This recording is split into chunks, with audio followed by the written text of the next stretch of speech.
C'est bon, on est en direct. Alors, bonjour tout le monde. On va parler un petit peu avant de commencer, le temps que tout le monde se branche. On a eu des petits problèmes techniques ce matin. En fait, les problèmes sont pas techniques, c'est notre musicien là, qui ne pouvait pas être ici qui a des petits problèmes. Donc voilà, alors j'espère que vous avez apprécié les chants de Christian Frappier. Il y a un beau chant au début qui est un nouveau chant en français que j'espère qu'on va avoir le privilège de chanter ensemble.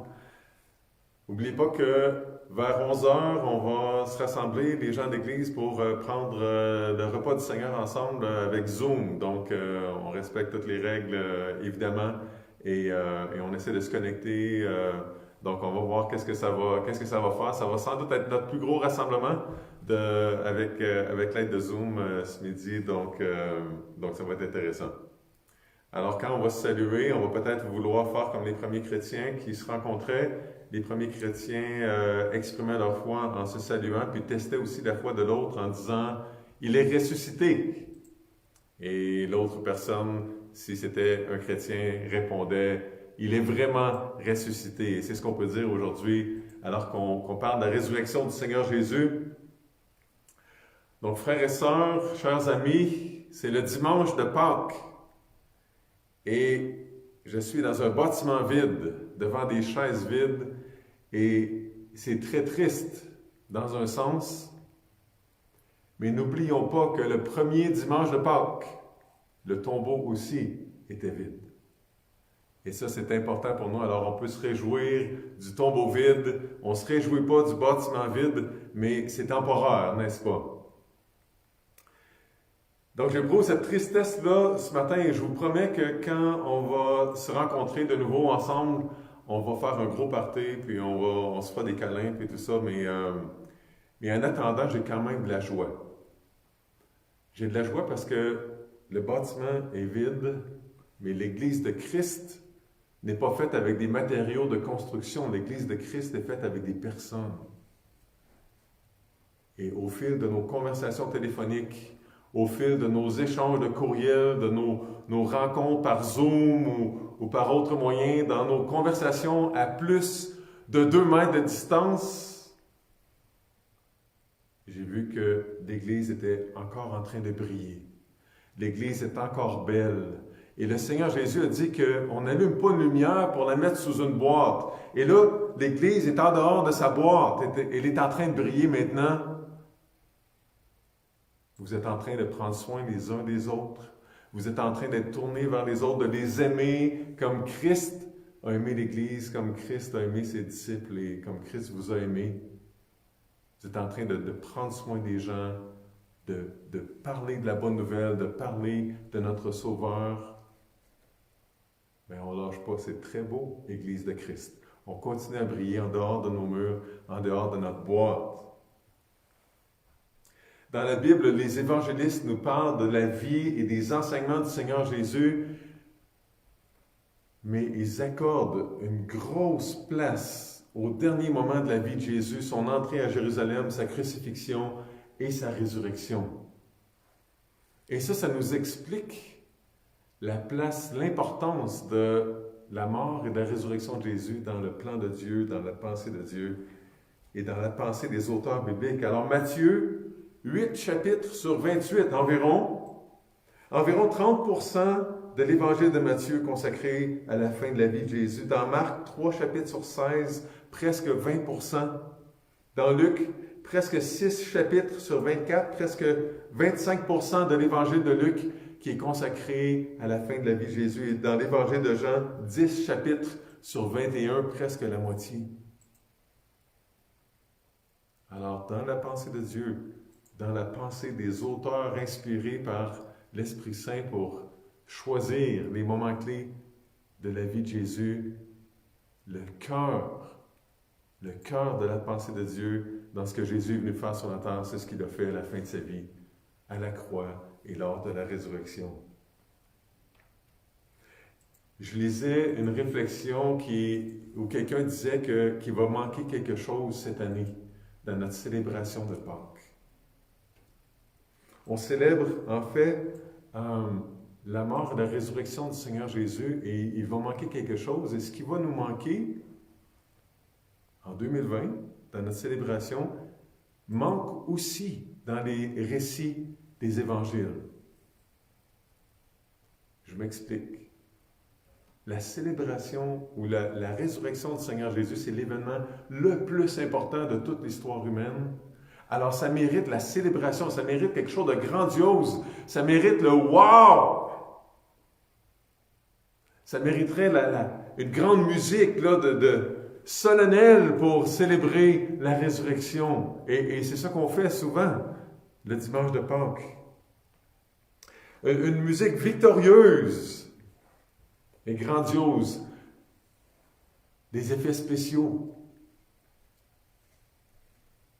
Et tout ça va nous manquer aujourd'hui. Mais tout ça manque dans les Écritures, dans les Évangiles, dans les récits de la résurrection. On ne voit pas le « wow ». On ne voit pas la grande célébration, on ne voit pas les effets spéciaux, la musique grandiose. On voit des gens qui y croient à peine.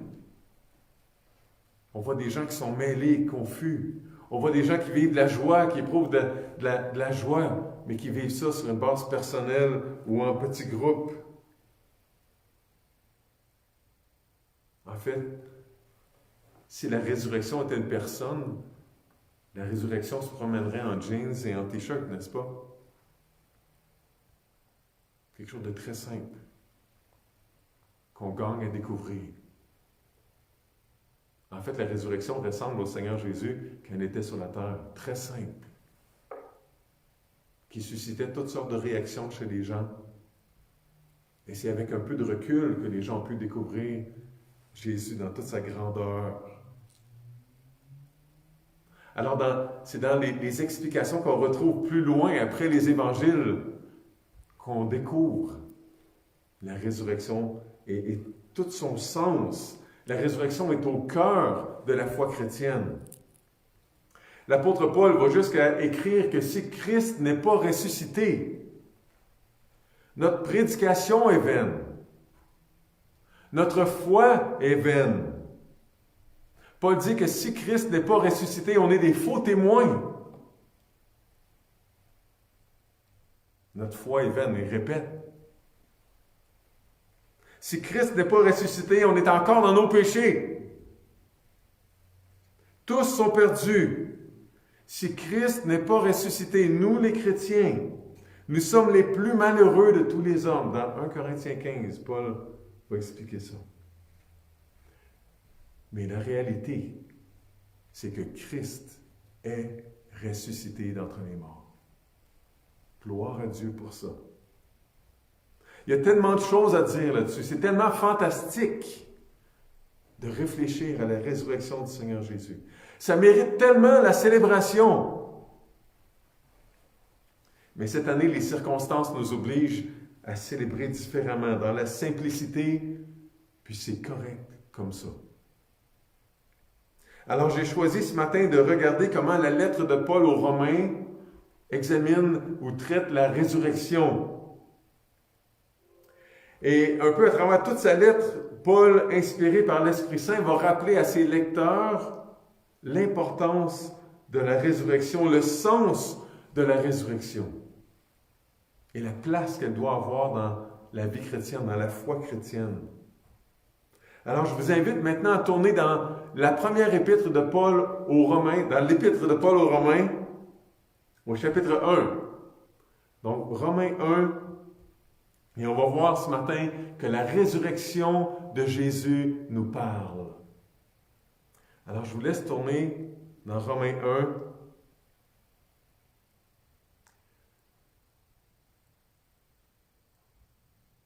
Et quand j'entends plus de pages tourner, je vais prier. Alors, on va prier ensemble.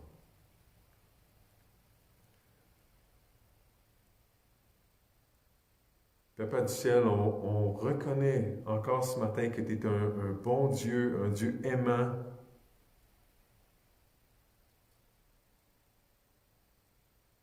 Le Seigneur Jésus, ton Fils, s'est offert pour venir sur la terre, pour se livrer lui-même,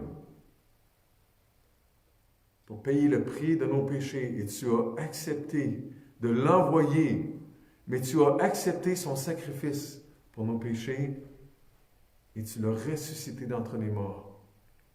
Tu es le Dieu Tout-Puissant. Alors je te demande ce matin de venir parler à nos cœurs, à travers les Écritures. Et Seigneur, alors qu'on est dans un contexte vraiment particulier, que tu nous aides à nous concentrer et peut-être à découvrir la résurrection sous un nouveau jour, un nouveau regard.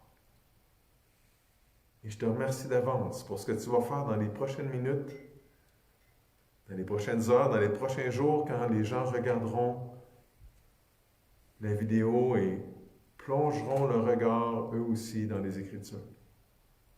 Et je te prie, au nom de Jésus, ton Fils, le Seigneur ressuscité. Amen. Alors, dans Romains, la résurrection nous parle, elle nous dit 5 choses. Et premièrement, dans Romains 1, la résurrection de Jésus déclare qu'il est le Fils de Dieu. Et je vous invite à lire avec moi dans Romains 1, on va lire les versets 1 à 6. Paul, serviteur de Jésus-Christ, appelé à être apôtre, mis à part pour annoncer l'Évangile de Dieu. Et là, Paul fait une parenthèse où il parle de l'Évangile. Évangile qui avait été promis auparavant de la part de Dieu par ses prophètes dans les Saintes Écritures. Il concerne son Fils, né de la postérité de David selon la chair, déclaré Fils de Dieu avec puissance, selon l'esprit de sainteté, par sa résurrection d'entre les morts. Jésus-Christ notre Seigneur.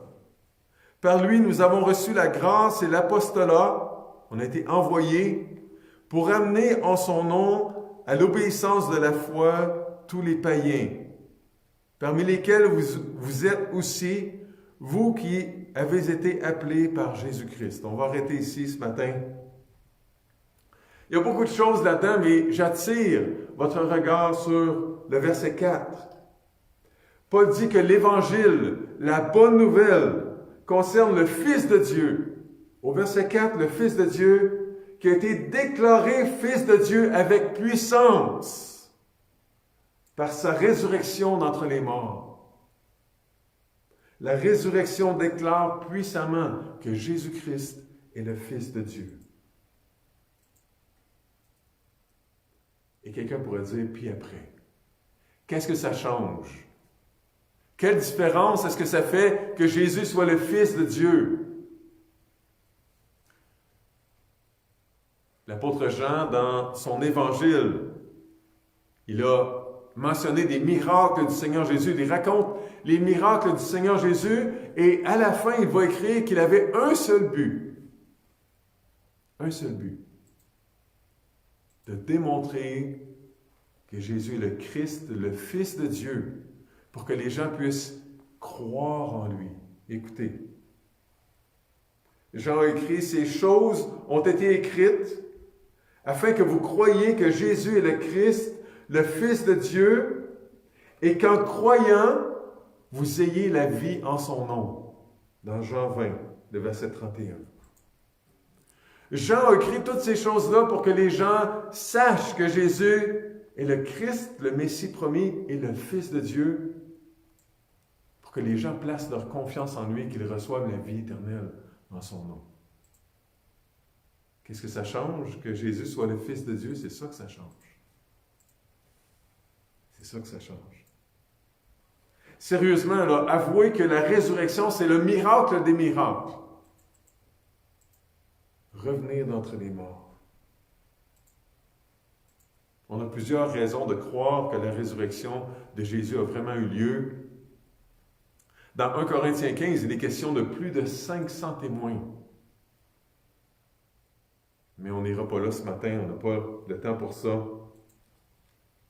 Mais plusieurs personnes à travers l'histoire ont cherché à prouver que la résurrection de Jésus, c'était faux, et plusieurs de ces personnes-là se sont converties au Seigneur Jésus et n'ont pu faire autre chose que de reconnaître que Jésus est bel et bien ressuscité.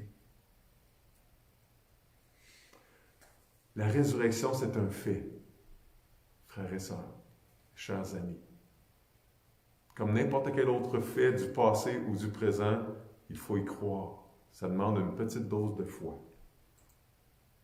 La résurrection nous dit que Jésus n'est pas n'importe qui. C'est le Fils de Dieu, puis il est vivant aujourd'hui. Et Jésus peut changer ta vie aujourd'hui. Alors, qu'est-ce que tu fais de cette information-là? Qu'est-ce que tu fais de Jésus? Est-ce que tu prends au sérieux ce que Jésus a dit, ce que Jésus a fait? Jésus, ce n'est pas seulement un homme sage qui est venu sur la terre pour nous communiquer des bons principes d'amour, c'est le Fils de Dieu qui est mort et ressuscité. Et l'humanité, maintenant comme jamais, a besoin du Fils de Dieu. Devant la crise qui nous dépasse, on a besoin de connaître quelqu'un qui nous dépasse. Qu'est-ce que ça changerait dans ta crise? Qu'est-ce que ça changerait dans la crise de la COVID-19 si Jésus, le Fils de Dieu, était ici, présent avec nous?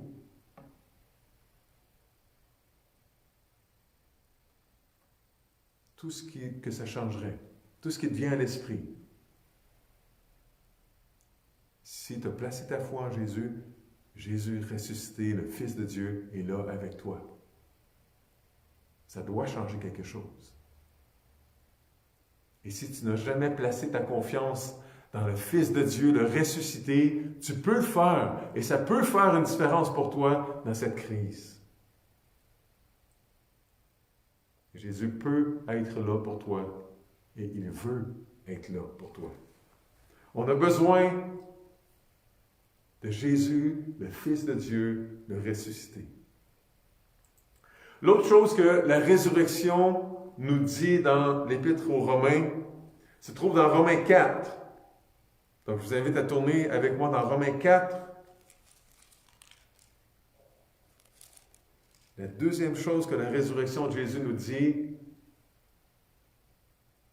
c'est que la résurrection permet la justification des croyants. Donc, dans Romains 1, 2 et 3, Paul, inspiré par le Saint-Esprit, est en train de démontrer que tous ont péché et sont privés de la gloire de Dieu. Tous ont péché et à cause de leur péché sont séparés du Dieu saint. Tous sont coupables au départ. Et dans Romains 4, Paul explique que c'est par la foi qu'on peut régler le problème du péché. Que c'est par la foi que Dieu peut éliminer le problème du péché qui nous sépare de Dieu. Et Paul va prendre un exemple bien connu, c'est Abraham, le père de la foi. Et Paul va utiliser un gros mot, il va utiliser le mot « imputer ». Et laissez-vous pas impressionner par ce mot-là. Ça veut seulement dire de mettre de l'argent, de mettre quelque chose dans le compte de quelqu'un d'autre, de donner quelque chose à quelqu'un. Alors, Paul cite la Bible qui dit que Dieu a fait un dépôt de justice dans le compte d'Abraham. Dieu a donné sa justice à Abraham parce qu'Abraham avait mis sa foi en lui. Abraham a fait cadeau de sa foi à Dieu et Dieu a fait cadeau de sa justice à Abraham.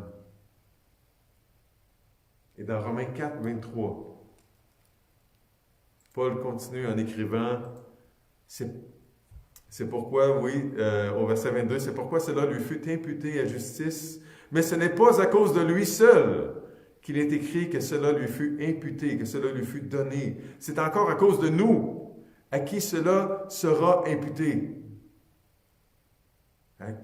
Nous, à qui allons recevoir ça en cadeau. À nous qui croyons en celui qui a ressuscité des morts, Jésus notre Seigneur, qui a été livré pour nos offenses et est ressuscité pour notre justification.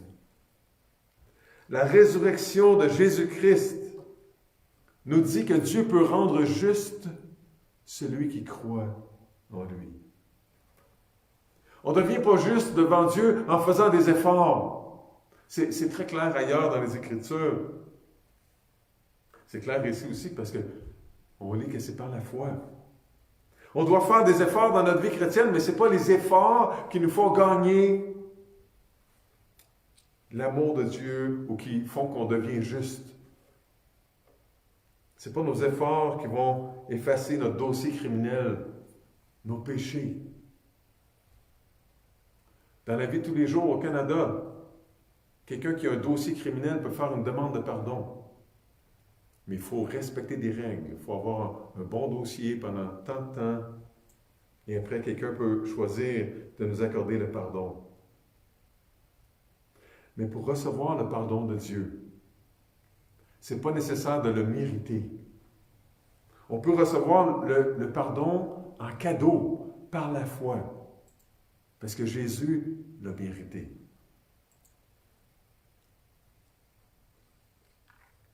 On peut recevoir le pardon en cadeau quand on met notre foi dans ce que la parole de Dieu dit. Et la parole de Dieu dit que notre péché nous rend coupables et nous sépare du Dieu saint. Et la parole de Dieu dit aussi que Jésus a payé la punition de nos péchés en mourant à la croix. Regardez encore au verset 25. Dans Romains 4, au verset 25, Jésus, notre Seigneur, qui a été livré pour nos offenses et est ressuscité pour notre justification. La parole de Dieu va dire ailleurs, celui qui n'a point connu le péché, c'est Jésus. Celui qui n'a point connu le péché, Dieu l'a fait devenir péché pour nous, afin que nous devenions en lui justice de Dieu. 2 Corinthiens 5, 21. La résurrection a permis ce grand échange-là. Jésus prend mon péché et me donne sa justice. Jésus prend mon dossier criminel et il paye le prix, la mort pour ça. Il me donne sa justice. La résurrection donne une nouvelle vie. Mon passé criminel est derrière moi. C'est fantastique. C'est fantastique. À cause de cet échange-là, celui qui place sa foi en Jésus est parfait aux yeux de Dieu comme Jésus. Et si vous tournez avec moi dans Romains 10, donc on reste dans Romains 10, au verset 9 à 13, Paul va répéter qu'il y a un lien entre la résurrection et le fait que le croyant est déclaré juste, qu'il devient juste. Donc, Romains 10, au verset 9. Si tu confesses de ta bouche le Seigneur Jésus, et si tu crois dans ton cœur que Dieu l'a ressuscité des morts, tu seras sauvé. Sauvé de cette séparation d'avec Dieu, sauvé de cette mort-là. Car c'est en croyant du cœur qu'on parvient à la justice, et c'est en confessant de la bouche qu'on parvient au salut, selon ce que dit l'Écriture. Quiconque croit en lui ne sera point confus ou humilié. Il n'y a aucune différence, en effet, entre le juif et le grec, entre le juif et le non-juif, puisqu'ils ont tous un même Seigneur, qui est riche pour tous ceux qui l'invoquent.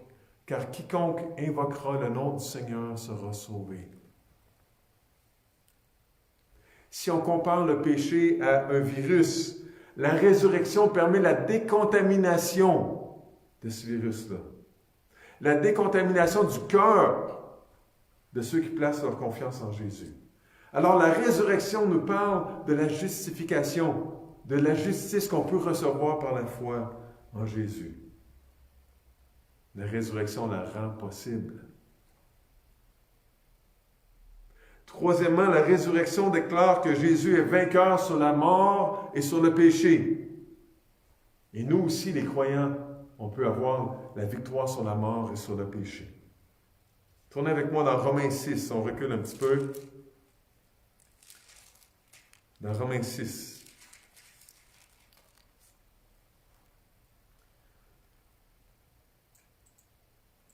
Paul vient de dire à la fin de Romains 5 que là où le péché a abondé, la grâce a surabondé. Et là, il s'imagine que quelqu'un va dire « OK, Paul, très bien. Alors je vais pécher plus pour que la grâce de Dieu puisse plus abonder. Et Paul dit, non, non, jamais de la vie. Jamais de la vie. Loin de là, au verset 2. Nous qui sommes morts au péché, comment vivrions-nous encore dans le péché? Ignorez-vous que nous tous qui avons été baptisés, plongés en Jésus-Christ, c'est en sa mort que nous avons été baptisés, plongés. Nous avons donc été ensevelis avec lui par le baptême en sa mort, afin que comme Christ est ressuscité des morts par la gloire du Père, de même nous aussi nous marchions en nouveauté de vie. En effet, si nous sommes devenus une même plante avec lui, par la conformité à sa mort, nous le serons aussi par la conformité à sa résurrection, sachant que notre vieil homme a été crucifié avec lui, afin que le corps du péché soit réduit à l'impuissance, pour que nous ne soyons plus esclaves du péché, car celui qui est mort est libre du péché. On est unis à Christ dans sa mort et dans sa résurrection, quand on place notre confiance en lui, notre foi en lui. Donc ça doit paraître, on a une nouvelle vie, on doit marcher de nouvelle manière, marcher en nouveauté de vie. Et au verset 8, Paul continue. Or, si nous sommes morts avec Christ, nous croyons que nous vivrons aussi avec lui, sachant que Christ, ressuscité des morts, ne meurt plus. La mort n'a plus de pouvoir sur lui. Car il est mort, et c'est pour le péché qu'il est mort une fois pour toutes. Il est revenu à la vie, et c'est pour Dieu qu'il vit. Ainsi, vous-même, regardez-vous comme morts au péché, et comme vivants pour Dieu en Jésus-Christ. La victoire de Christ sur la mort et sur le péché. Par notre union à Christ à travers la foi qu'on place en lui, fait en sorte que nous aussi, on a la victoire sur la mort et sur le péché. Et Paul va continuer à parler de ça dans toute sa lettre. On va un petit peu plus loin dans Romains 7 au verset 4. De même, mes frères, vous aussi, vous avez été, par le corps de Christ, mis à mort en ce qui concerne la loi, pour que vous apparteniez à un autre, à celui qui est ressuscité des morts, afin que nous portions des fruits pour Dieu. Chapitre 8, au verset 11. Et si l'esprit de celui qui a ressuscité Jésus d'entre les morts habite en vous, celui qui a ressuscité Christ d'entre les morts rendra aussi la vie à vos corps mortels par son esprit qui habite en vous. Tous ces textes-là disent la même chose. Par sa résurrection, Jésus a vaincu la mort, il a vaincu le péché. Et il a rendu cette victoire-là possible pour tous ceux qui croient en lui. Le salaire du péché, la conséquence du péché, c'est la mort, c'est la séparation d'avec Dieu. Et Jésus est venu vaincre le péché pour qu'on puisse être réconcilié avec Dieu. Jésus a vaincu la mort. Celui qui croit en lui bénéficie de sa victoire, partage sa victoire. Et c'est pour ça qu'on lit dans l'Évangile de Jean, celui qui croit au Fils a la vie éternelle. Celui qui ne croit pas au Fils ne verra point la vie, mais la colère de Dieu demeure sur lui. Dans Jean 3, au verset 36. Un petit peu plus loin, encore dans l'Évangile de Jean, c'est Jésus qui parle, qui dit, en vérité, je vous le dis, celui qui écoute ma parole, et ça veut dire plus que juste écouter avec les oreilles, celui qui écoute ma parole et qui croit à celui qui m'a envoyé a la vie éternelle et ne vient point en jugement, mais il est passé de la mort à la vie. Jean 5, 24. Le plan de Dieu, c'est que ses créatures soient réconciliées avec lui, que ces créatures passent de la mort, de la séparation d'avec Dieu à la vie, cette réunion-là avec Dieu. La vie éternelle, c'est maintenant. La vie éternelle, c'est pas juste une durée éternelle. Qui voudrait vivre éternellement dans le corps humain dans lequel on vit maintenant?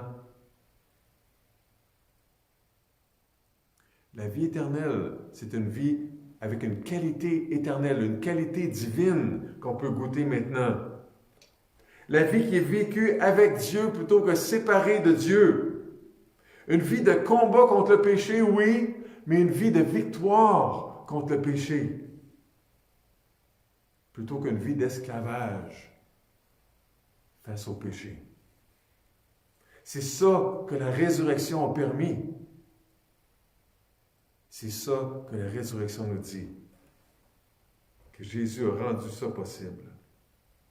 Pour ceux qui n'ont pas encore placé leur foi dans le Seigneur Jésus, de réfléchir à la résurrection aujourd'hui, c'est comme une invitation à y goûter, à y participer. Une invitation à venir à Dieu. Et pour nous qui avons déjà placé notre foi en Jésus, c'est un rappel. Un rappel de qu'est-ce qu'on est vraiment et profondément à cause de Jésus. Des gens qui ont la victoire sur la mort et sur le péché. Des gens qui ont déjà la vie éternelle, qui y goûtent déjà maintenant. Des gens qui sont morts à nous-mêmes. Frères et sœurs, si on est mort à nous-mêmes, ça devrait paraître dans nos vies, n'est-ce pas? C'est un rappel pour nous du fait que le péché n'est plus notre maître. Le péché, nos mauvais désirs, c'était un mauvais maître, mais maintenant on a un nouveau maître qui est bon envers nous, qui nous aime, qui prend soin de nous, qui est présent avec nous. Un nouveau maître qui nous accompagne et qui nous donne la victoire sur le péché et sur la mort. Coopérons avec notre nouveau maître pour que ça paraisse autour de nous, dans nos vies, qu'il est vivant, qu'il est ressuscité. J'ai entendu une vieille histoire au sujet de Martin Luther. Je n'ai pas eu le temps de la vérifier, mais j'ai entendu qu'un jour, Martin Luther se serait levé le matin et il a trouvé sa femme habillée tout en noir. Il a dit, voyons, ma femme, qu'est-ce qui se passe? Il a dit ça en allemand. Il dit, ma femme, qu'est-ce qui se passe? Il n'y a personne qui est mort. Pourquoi tu es habillée en noir comme ça? Et écoutez sa réponse. Il a dit, oui, mon mari. Il y a quelqu'un qui est mort. Dieu est mort. Et elle disait ça parce qu'elle a continué en lui expliquant que dans ses comportements, son mari est en train de lui prouver que Dieu était mort. Il n'y avait plus de changement dans sa vie. Il n'y avait plus de victoire contre le péché. Il n'y avait plus... Et wow! Moi, ça me parle. Je veux vivre d'une manière à ce que les gens vont comprendre que Dieu n'est pas mort. Que Jésus, le Fils de Dieu, est ressuscité d'entre les morts. Je veux que ça paraisse dans ma vie. Et Dieu nous appelle à ça. Vivons des vies qui parlent de la résurrection, qui démontrent que Jésus est vivant, qui démontrent qu'on n'est plus sous l'emprise de la mort et du péché.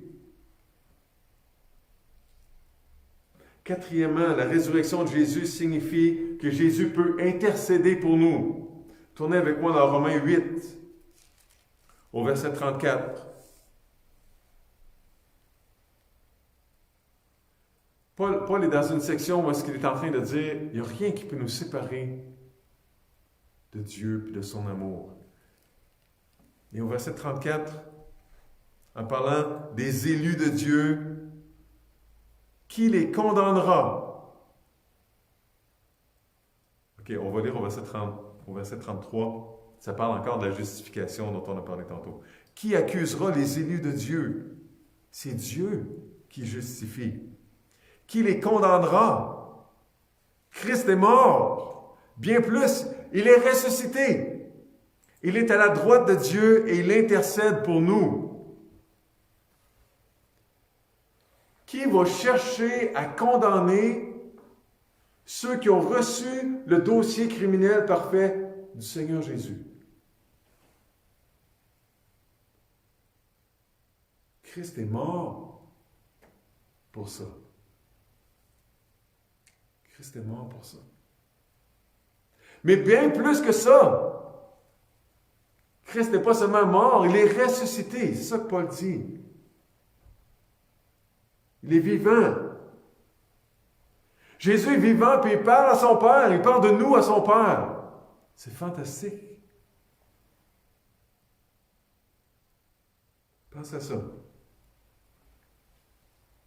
Si Jésus était juste mort pour nos péchés, ça serait extraordinaire, mais il est ressuscité, puis il parle avec son Père de nous. Il intercède auprès du Père pour nous. Si tu as placé ta confiance dans Jésus, le Fils de Dieu, le ressuscité, bien Jésus, le Fils de Dieu, le ressuscité, parle avec son Père. C'est encourageant. Si on simplifie ça un petit peu, c'est comme... Puis là, je simplifie, là. La réalité est beaucoup plus grande et plus belle que ça, mais c'est comme si le Père est là, et il nous aime, et il a donné son esprit aux croyants pour venir habiter en nous, pour nous parler du Père, du Fils qui est là à côté de lui, pour nous attirer à eux, pour nous entraîner dans une relation avec eux. Et là, on a une relation avec le Père à travers Jésus, et Jésus parle de nous à son Père. Et les deux nous parlent par le Saint-Esprit, par les Écritures, et wow! C'est toute une belle patente, toute une belle relation dans laquelle on est entré. Une relation d'amour avec Dieu, le Père, Dieu le Fils et Dieu l'Esprit. La personne qui place sa confiance dans le ressuscité est la cible de l'amour du Père. Et les trois, Dieu le Père, Dieu le Fils, Dieu l'Esprit, travaillent ensemble pour accomplir leur plan sur la terre à travers nous. Et ça, c'était vrai avant la crise, c'est vrai pendant la crise et ça va être vrai après la crise. Et je ne comprends pas pourquoi il y a des gens qui résistent à cette belle invitation-là, d'entrer dans une relation d'amour avec Dieu. C'est notre privilège, frères et sœurs. C'est notre privilège. Et l'offre est encore valide aujourd'hui pour quiconque reconnaît qu'il est pécheur séparé de Dieu et place sa confiance dans le Seigneur Jésus. C'est extraordinaire et ça vaut la peine de célébrer la résurrection. Cinquièmement, dernièrement, la résurrection de Jésus déclare qu'il est Seigneur. Tournez avec moi dans Romains 14, s'il vous plaît.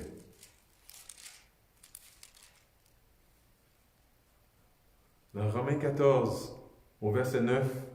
« Car Christ est mort et il est revenu à la vie afin de dominer sur les morts et sur les vivants. » La résurrection a établi Jésus-Christ comme Seigneur, comme Maître, comme celui qui domine sur les morts et sur les vivants. Ben, les morts et les vivants, ça parle de nous, ça. Jésus domine sur nous, mais sur chaque personne sur la terre. Puis là, on ne parle pas des virus là-dedans, mais Jésus domine aussi sur les virus. On se comprend? Jésus, le ressuscité, domine. Dans les dernières semaines, on s'est parlé au téléphone, on s'est écrit, on s'est parlé par Zoom. On a pris des marches, on a gardé nos 2 mètres de distance, on a suivi les règles. Et en se voyant à travers des écrans, on s'est vu d'un angle différent, n'est-ce pas? J'ai vu des gros plans des personnes qui essayaient d'ajuster leur caméra, leur ordinateur, leur téléphone. Il y a quelqu'un qui a remarqué pour la première fois après plusieurs années que j'avais un espace entre mes dents d'en avant. Il y a quelqu'un qui a remarqué que j'avais la barbe. Je pensais que je me laissais pousser la barbe pendant la quarantaine, alors que depuis plus que 25 ans, j'ai de la barbe de différentes longueurs, de différentes formes. Ma prière, c'est que de vivre la fête de Pâques dans un contexte différent nous permet de voir non seulement les uns et les autres dans une perspective différente, mais il nous permet de voir la résurrection d'une manière différente. De saisir quelque chose aujourd'hui dans notre célébration spéciale de saisir quelque chose qu'on n'avait pas saisi avant. Et un jour, Jésus va revenir. Et tout nous porte à croire, dans ce qu'on regarde, qui est en train de se passer dans le monde, que ça va être plutôt tôt que tard. Le ressuscité va venir, et cette fois-là, ce ne sera pas dans l'humiliation de sa première venue, ça va être dans la gloire. La Bible nous dit dans la gloire du Père, dans la gloire de ses saints anges. Soyons prêts. Attendons-le. Soyons en relation intime avec lui, en le reconnaissant comme Fils de Dieu. Soyons en train de vivre la justice qu'on a reçue de lui par la foi. Soyons déjà en train de vivre la vie éternelle. Déjà en train de combattre le péché, de vaincre le péché avec Jésus. Soyons en train de vivre la paix que donne l'assurance de savoir que Dieu le Père et Dieu le Fils et Dieu l'Esprit se parlent de nous. Et soyons en train de nous soumettre et d'obéir à Jésus ressuscité, le Seigneur du ciel et de la terre, le Seigneur de l'univers. Et comme ça, notre rencontre avec lui, plutôt que d'être un moment terrible, un moment d'humiliation extraordinaire, va être un moment de joie extraordinaire, de célébration extraordinaire.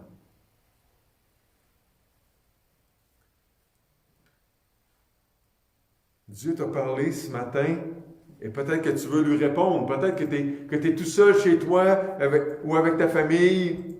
Tu peux saisir l'occasion de parler à Dieu, puis peut-être lui dire pour la première fois, « OK, j'ai compris ce matin qu'il faut que j'arrête de juste suivre à distance. Il faut que je me rapproche de toi, Seigneur, mais mon péché me garde séparé de toi. Je voudrais que tu m'aides à régler cette question-là du péché qui me sépare de toi. Je comprends que Jésus est mort sur la croix pour mes péchés. Je comprends qu'il est ressuscité pour que je puisse avoir sa justice. Je veux ça. Je veux placer ma confiance en Jésus. Je veux changer de vie. Je veux une nouvelle vie de ressusciter moi aussi. Tu peux dire ça à Dieu maintenant? Ou aujourd'hui, plus tard?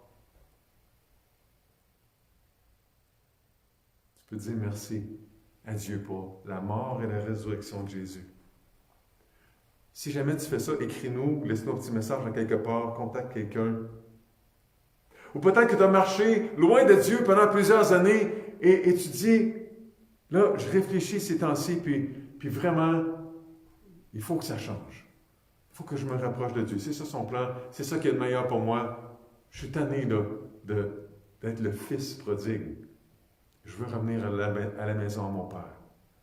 Et ton Père va t'accueillir de la même manière. Ou peut-être que tu connais déjà Jésus. Peut-être que tu marches fidèlement avec lui jour après jour. Quelle belle occasion aujourd'hui de louer Dieu, de retomber en amour avec lui. Un petit peu plus qu'hier, un petit peu plus qu'avant-hier. Prions ensemble.